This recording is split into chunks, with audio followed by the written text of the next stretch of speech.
All right, so I'll be sharing with you some poems and some shorter prose pieces this evening. The Great. first, the first of which is called Be Careful. My father's admonition lurked in shadows, always, like a predator. Now, we folk dance friends drive to a leaf canopied house where Danny turns splotch brown as steadily as an aging pear. Kaposi's sarcoma, a friend tells me later, whose own son will soon succumb. All those years I heard my father's warning as, "You'd better not be gay," when he meant this. In the West, March 1987. I had never seen red earth with deep green pines etched in snow. Over the pass and then down into Laramie. Suddenly, I was in the West, driving all the way from Iowa, where I'd been kicked out of college, to Oregon, where my mom had moved in the meantime, abandoning me. From Chicago, land of straight streets and exact diagonals into the flat horizon, a city of blocks into suburbs.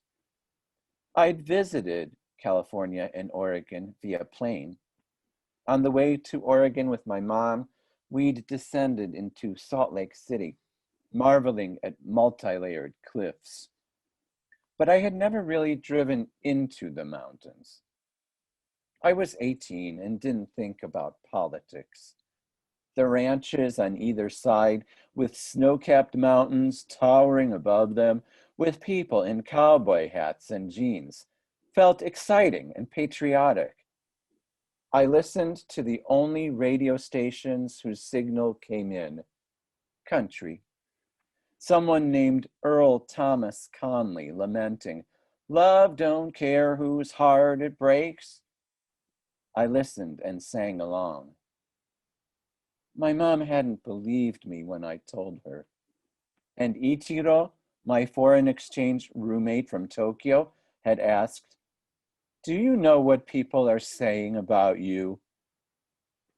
As I made my way west, I surely drove past the exact spot where, 13 years later, a young man the age I was now would hang, beaten, bloodied, and burned from a fence post outside one of those ranches beneath those same imposing mountains for being gay, like me.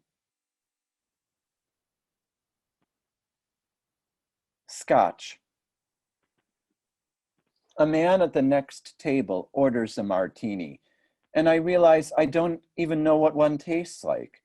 Though I remember when I was 16, my Uncle Stephen making me a scotch on the rocks, and how the scotch slid around on the ice cubes and went down like a bitter resin, tasting like I imagined gasoline might taste, or like the rosin for my violin bow might, and not having expected it to, the way as a child I hadn't foreseen my Uncle Stephen and my father throwing me into the pool at our apartment complex with all my clothes on and laughing at me, or having to strip to my underwear, or having to explain to the one man swimming in the pool why I was wearing underpants instead of swimming trunks, as if it all were normal, as if my mother, when she found out and yelled at them, weren't too late. And I still remember how I never went to visit when my Uncle Stephen was dying of colon cancer, and I didn't go to his funeral, the water sloshing around and jostling me inside my underpants as I choked it all back, my eyes burning from the chlorine, pretending it was what I'd wanted. What Corky said. At the gay men's breakfast group, as I turn my back, I overhear Corky say how he can't stand some guy who tried to Jew him down. I retain an image of Corky's hollow mouth, his few jagged brown teeth, his face a permanent snarl, his fingernails that probably dug all day in a garden. And I remember my grandmother's hand, one of her fingernails missing, a slight hollow where it had been, and how my mother told me Grandma had come through Ellis Island with an infection, how they'd insisted it be removed, or else they'd send her back to the pogroms. And I think of my grandmother now, and of my grandfather, having never asked for anything for less than it's worth, as I hear them and their whole line of laborers and ranchers and farmers diminished to a verb. Sorry, I asked. Sunnyside, Washington, 2000. What kind of soup do you have? I ask. It's Friday, the waitress snaps at me. Her curt, close-lipped smile, her plaited hair the color of sand. I must look confused. I didn't ask what day it is. Chowder, my much older boyfriend, a closeted Anglican priest, assumes out loud. Being Jewish, I had no idea. The only brew pub in this arid, bleached town. They've seated us as far apart from each other as possible at an out-of-the-way corner booth meant for a much larger party. When we're done, she comes back, slaps the check on the table, says, "There you go," with the same prim smile, and is gone. Even my boyfriend mutters, "Jesus," under his breath. Back at the B&B, the married owners tell us they've never experienced service like this there. A ceramic cat on their windowsill stares me down. She's probably never had to serve a male couple, I hear myself tell them, without adding, and you wouldn't know not being one. And as I say this, I sense my adult gay male body gather around me and zip us shut. With an Anglican priest. I sing in the choir at the church where John is a priest. At night, he shows rented movies as we huddle under Afghans after his antidepressants, his arm wrapped round me, his beard brushing my neck. One morning, as I follow John driving, a UPS truck coming from a side street barrels to a stop. But John, reacting seconds later, swerves into the oncoming lane. There is no traffic. Before the service, I sing John something I learned from a Judy Collins album, a folk song called Bright Morning Stars. That's communion, he says. So I sing as the wafers are offered onto 50-odd waiting tongues. I ask John if the next time I come up from Portland, I can bring my friend from Israel, a latte-colored lady whose smile takes up half her face. He tells me to see me, he'll tolerate her. We take her to meet the local rabbi in a synagogue of tall ceilings and big windows. One morning at choir rehearsal, another baritone asks what church I belong to down in Portland. Eastside Jewish Community, I tell him. There's a pause. We both go back to singing. Linda, John's office lady at church, takes me aside once to tell me in a confidential tone that she understands how much it means to him that I am here. One night, John yells that my mother's doting on me doesn't give me a right to dote on him. I curl into blankets in the spare bedroom. and he follows, begs me not to go to bed angry. Years later, I'll call and ask if he still thinks about me, and he'll say he just doesn't have the time. Years later still, someone will point out that he can take care of everyone but himself. But the morning after I sleep alone, he greets each congregant after his sermon as before, only watching me in the periphery, always in the room's farthest corner. Softer, Asian import store, Portland, Oregon. I've always liked softer men, he'd told me. I think of that now, amid silks and perfume boxes. Of course, I knew he was speaking mainly of his Asian American boyfriend, but also of how he'd always liked when a man could show his softer qualities. I couldn't remember ever hearing a man say this. I look around at the people in this store, think of all the personal ads, the men seeking masculine men, no femmes, no fats, no drugs, no blacks, no Jews, no dogs. Do masculine gay men want other masculine men to bolster their own egos? Then shouldn't they really want feminine ones to remind themselves of their own masculinity?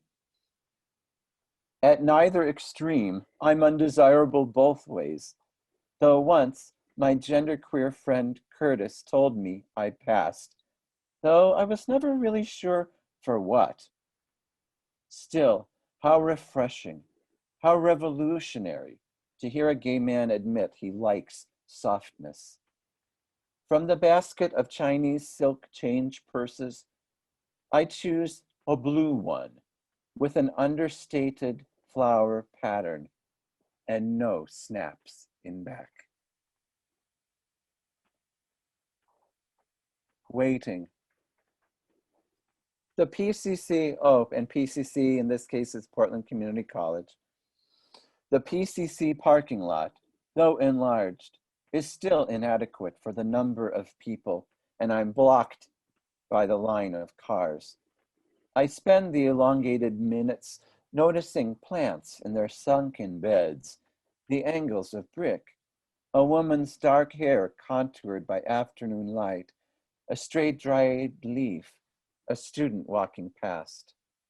When my mother and I were trapped in the condo for a week during a big ice storm, I imagined two spiders and how, when one spider finds the other's corner, one will end up eaten, only its spindly legs left behind, one leg still pulsing with the same energy it had used in life. And how everything that week felt swollen and claustrophobic. My mom's dresser drawers seemed to be watching me, and the brown splotches expanded on the skins of the bananas in the basket on the kitchen counter. And my grandparents' old clock that my mom could never get rid of still didn't work, sitting on my grandparents' old piano that still no longer played, below a painting of old European houses along a river with some old cathedral looming in the background. The place seemed to sink into itself. On the fourth day, I couldn't stand it anymore, and I yelled at my mother. Now, she isn't here at all. She's just gone, and the radio blares another mass shooting, and now I can finally pull out of my parking place, and I obsess again about my always low bank account, again a prisoner to life's arithmetic, all the way to the pizza joint, where I settle for the one-trip salad bar and the balloon man twists happiness into the two brothers who were fighting over the video games when I came in. And the 1980s music takes me back to high school and being a passenger of my parents when a song was all it took to be free.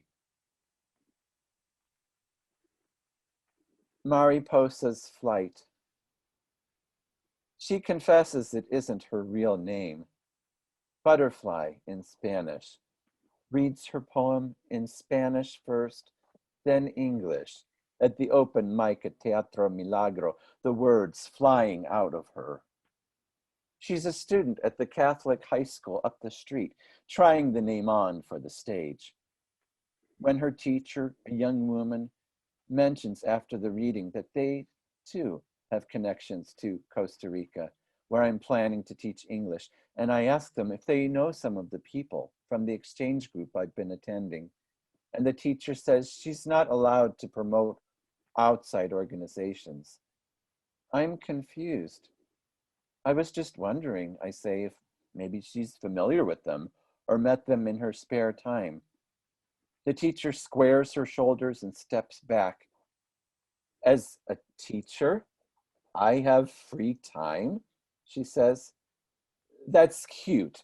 No, really, that's quaint. I still remember Joshua from years ago, writhing under me, his arms twisted behind his striped shirt, his cheek ground into the classroom's rough carpet where I, the aide, had been instructed to sit on him for a seeming eternity till the teacher got back. And my mother, too, taught for 40 years without a thyroid, breaking up knife fights, reporting a bomb in the boys' bathroom, then mentoring the first boy to be shot to death in gang violence in Portland. And now I'm the one who doesn't understand what it means to be an educator in America. And meanwhile, no matter how teachers may glare at each other, in spite of who's pitted against whom, Mariposa's ready. She's taking flight. She's unfolding her wings in 2 languages so far. She's soaring on the sound of words. She's spreading her sun-filled colors. She's abandoning her chrysalis. And I know now why I came here, to thank her. This is my last piece I'm going to share with you this evening. Eclipsed, August 21st, 2017. My father doesn't come. Just arrived in Portland, as he does annually from whatever ports of call or points on the globe have called him, Guatemala, South Carolina, or Chicago.